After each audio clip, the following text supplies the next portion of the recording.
Question number 6 में क्या लिखा है? क्वेश्चन नंबर 6 में लिखा हुआ है कि इफ़ 18 डॉल्स कॉस्ट ₹630, बोलता है कि 18 गुड़िया की दाम, 18 गुड़िया की जो प्राइस है वो ₹630 है। तो बोलता है कि how many dolls can be bought for ₹455। तो बोलता है क्वेश्चन कि बताओ मेरे पास 455 ही रुपीज़ है, तो उसमें से हम कितनी गुड़िया ख़रीद सकते, कितनी डॉल्स ख़रीद सकते हैं।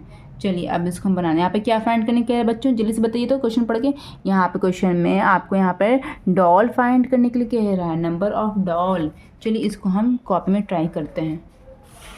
जो बच्चों मेरे प्रीवियस वीडियो को देख चुके हैं वो एक झटके में सारे क्वेश्चंस आराम से बना लेगा। मैं 3 की पॉइंट बताती हूँ, बस उस की पॉइंट को अगर आप फॉलो कीजिएगा तो आराम से सारे क्वेश्चंस बन जाएंगे। तो यहाँ पर पहले दिया हुआ क्या, यहाँ पर नंबर ऑफ डॉल दिया हुआ, ठीक है। तो डी फॉर डॉल, तो D1 पहले दिया। D1 क्या दिया मेरा 18, ठीक है। और D1 से रिलेटेड क्या दिया, D1 का प्राइस क्या दिया, तो यहाँ पे C फॉर क्या हो गया कॉस्ट, तो C1 लिख दिया, ठीक है। C से कॉस्ट, तो सिचुएशन 1 है तो इसे कॉस्ट लिख दिया C1। तो क्या दिया 630, ठीक है। अब सेकंड सिचुएशन में आया, ठीक है। आप क्वेश्चन को पढ़ के कॉपी में लिखिए, एक एक क्वेश्चन वर्ड को पढ़ के कॉपी में, ठीक है। यहाँ पे कॉस्ट, दूसरा कॉस्ट दिया हुआ है C2, मतलब कि सेकेंड सिचुएशन का कॉस्ट। सेकेंड सिचुएशन का कॉस्ट क्या है 455, और सेकेंड सिचुएशन का आपको डॉल फाइंड करने के लिए कह रहा है ना, सेकेंड सिचुएशन का आपको डॉल फाइंड करने के लिए कह रहा है, ठीक है। तो क्वेश्चन मार्क दे दिया D2, मतलब ये D2 हो गया सेकेंड सिचुएशन की डॉल, सेकेंड सिचुएशन का कॉस्ट दिया हुआ, तो डॉल फाइंड करने का है।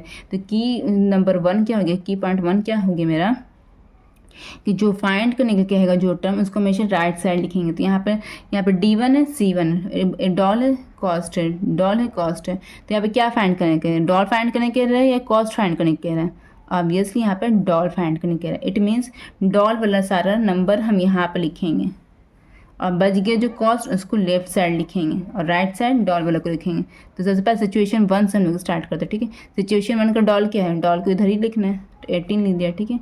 और सिचुएशन 1 का कॉस्ट क्या है, इसे पहले लाइन में सिचुएशन 1, ठीक है। कॉस्ट है 630, ठीक है, ₹630 हो गया। पहला की पॉइंट ये हो गया। अब सेकेंड की पॉइंट ये करते हैं हम कि हमेशा 1 पर निकालते हैं, 1 पर, ठीक है। 630 की पॉइंट 2 कि हमेशा 1 पर, इसको कहते हैं यूनिटरी मेथड। 630 पर 630 रुपीज़ में आपको 18 डॉल दे रहा है, तो ₹1 में इस डॉल से ज़्यादा देगा या कम देगा। हम आपसे एग्जैक्ट आंसर नहीं मांग रहे बच्चों, हम आपसे सिर्फ इतना मांग रहे हैं कि जब 630 रुपये में इतना डॉल दे रहा है तो ₹1 में इससे ज़्यादा देगा या कम देगा, बताओ। ऑब्वियसली कम देगा, जब 630 में इतना ही 18 ही दे रहा है तो ₹1 में तो और ही कम देगा, पता नहीं देगा भी कि नहीं देगा, लेकिन कम देगा, इतना पता है हमको। तो हमेशा कम आंसर जब आने के चांस है आपको, तो हमेशा डिवाइड कीजिए, ठीक है। तो यहाँ पे 18 लिख दे, 18 को ऊपर से उतार दीजिए, यहाँ पे डिवाइड का निशान दीजिए और इसको नीचे लिख दीजिए, लिख दिया इसको, हो गया बच्चों। तो ये की पॉइंट हो गया। की पॉइंट थर्ड ये हुआ बच्चों कि अब ये हो गया की पॉइंट थर्ड, हाँ हो गया ये की पॉइंट थर्ड। ये हो गया कि अब जो सिचुएशन 2 पे स्टार्ट करते हैं, ठीक है। सिचुएशन 2 पे स्टार्ट करते हैं। सिचुएशन 2 पे हमको क्या मांग रहे हैं, यहाँ पर 455 पर मांग रहे हैं कि कितनी डॉल होगी। तो यहाँ पर यहाँ पर रुपीज़ लिख रहे हैं, तो रुपीज़ इधर ही लिखाएगा, तो 455 यहाँ पर लिखाएगा, ठीक है। तो तीसरा लाइन सिचुएशन 2 पर आ गया। तो जब अब इससे कंपेयर की, जब ₹1 में जब आपको इतनी डॉल दिया वो, तो इतना रुपीज़ में आपको इससे ज़्यादा देगा या कम देगा, जाहिर सी बात जब आपके पास इतना ढेर सारा पैसा आ गया तो ज़्यादा डॉल देगा। तो यहाँ पर जब ज़्यादा आएगा, ज़्यादा जब आने का चांस रहे आंसर, तो हम मल्टीप्लाई किया जाता है, ठीक है। ये आप लोग इसकी पॉइंट्स को अपने दिमाग में अगर फिट कर लीजिएगा तो सारा क्वेश्चन आप लोग से बन जाएगा। तो ये जो टर्म लिखा था उसको यहाँ पर लिख दिया, मल्टीप्लाई का निशान दिया और इसको उठा के यहाँ पर लिख दिया। अब कटा तो काट दीजिए, 3 6 18, 3 2 6, 3 3 3 0 कट गया ना, 3 2 6, 3 7 21, 3 0 0 कट गया बच्चों। अब ये 5 से कटेगा, जिस नंबर क्लास में 5 रहे, जिस नंबर क्लास में 0 रहे वो 5 से ज़रूर कटेगा। 5 में 5, 6 7 5 2 10 कट गया। अब यहाँ पर काटिए,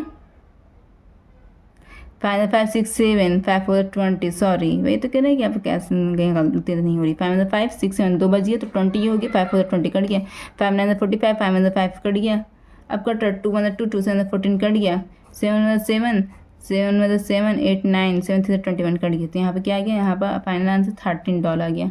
यहाँ पे क्या आ गया आपका बच्चों आंसर, यहाँ पर $13 आ गया। ये आपका आंसर हो गया बच्चों, हो गया आंसर। इतना आसान था आंसर। अब यहाँ पर आपको स्टेटमेंट लिखने का बहुत से बच्चों को प्रॉब्लम होती है कि आप स्टेटमेंट्स कैसे लिखें, अपन से बना के कुछ भी लिख लीजिए, ठीक है। ऐसे लिखिए कि in rupees number of dolls, ऐसे का कुछ भी लिख दीजिए अपने मन से, ठीक है। मीनिंगफुल स्टेटमेंट कुछ भी अपने मन से लिख दीजिए, आपका हो गया, आपका ये आंसर आ गया बच्चों। चलिए अब हम लोग नेक्स्ट क्वेश्चन की तरफ बढ़ते हैं।